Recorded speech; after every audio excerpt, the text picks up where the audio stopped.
अष्टावक्र गीता दूसरा प्रकरण सूत्र 13। कहते हैं राजा जनक, मैं आश्चर्य में हूँ, मुझको नमस्कार है।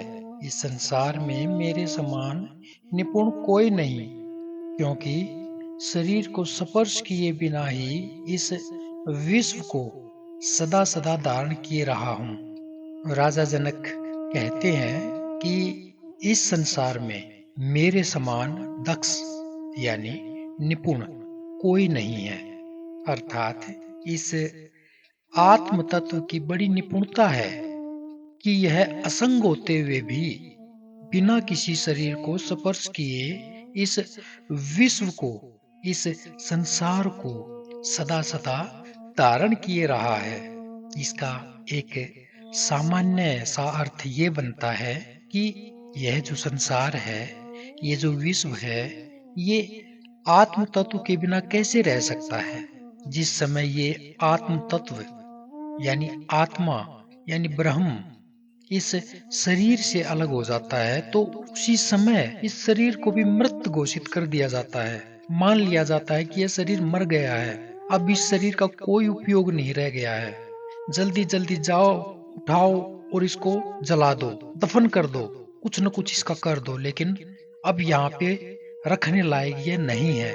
इन सभी शरीरों को धारण करने वाला, सभी शरीरों का अर्थ है चाहे वो मनुष्य का शरीर है, चाहे वो किसी भी जीव का शरीर ही क्यों ना हो, उन सभी को धारण करने वाला मात्र यह आत्मा ही तो है। ये जितने भी अनंत शरीर हमें दिखाई देते हैं, ये सभी इसी एक आत्म तत्व द्वारा धारण किए हुए हैं। इसलिए यह आत्मा व्यक्तिगत नहीं है, किसी एक के भीतर यह आत्मा विराजमान नहीं है, बल्कि यह तो विश्व आत्मा है। यही विश्व आत्मा, देखिए एक और नाम इसका निकल कर आ गया, विश्व आत्मा। इसे आप ब्रह्म कहें, आत्मा कहें, परमात्मा कहें, आत्म तत्व कहें, जो कुछ भी कहें इसे, लेकिन है ये वही।